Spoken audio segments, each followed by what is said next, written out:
अऊज़ु बिल्लाहि मिनश्शैतानिर्रजीम बिस्मिल्लाहिर्रहमानिर्रहीम। प्यारे बच्चों, अस्सलाम अलैकुम वरहमतुल्लाहि वबरकातुहू। उम्मीद है आप सब अपने अपने घरों में ठीक होंगे। प्यारे बच्चों, आज हमें सबक कहना बड़ों का मानो के सवालात करने हैं। पेज नंबर 33 निकालो। गोबरो अच्छा आज लेसन कहना बड़ों का मानो अमिक सवालात गोबरो लिखन। सवाल होए तो क्या सोचिए और बताए। शायर ने खुदा की रहमत कैसे बताया है? शायर ने खुदा की रहमत कैसे बताया है? जवाब शायर ने खुदा की रहमत माँ बाप और उस्ताद को बताया है। शायरन कित पट कर्याव अस खुदा की रहमत कित पट वन्याव अस तिम तथ सबकस मज कित पट मालिस माज निश उस्तादस निश ऐजो तुम वुछा खुदा सन्ज रहमत। शायर ने खुदा की रहमत माँ बाप और उस्ताद को बताया है। तिम उस मालिस माज तो उस्तादस वोनमुत। दोयम, माँ बाप की कड़वे नसीहतें हमारे लिए क्या असर रखती है? येल ते अस मोल मोज कर कह ते नसीहत, चाहे सह टिठ आस चाहे सह ठीक आस, सान खतर क्या असर छ सह थावा? मालिस माज हंस नसीहत क्या बच सन खतर गोबरो? मालिस माज हंस कह ते नसीहत बच सन खतर फायदे।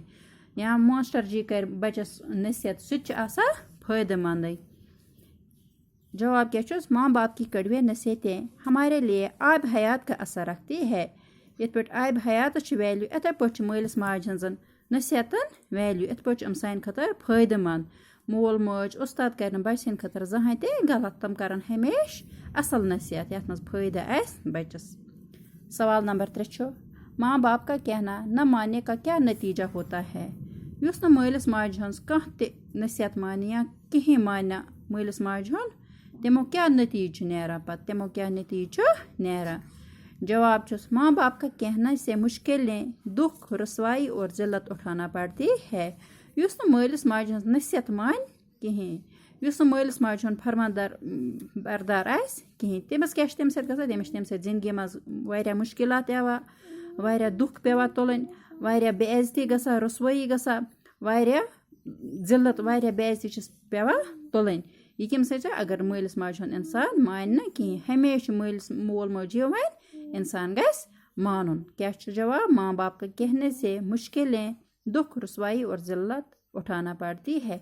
गोबरो यम लिख सवाल 3 अम लिख जो कापी पे। बिहियो रब्बस हवाल। अस्सलाम अलैकुम।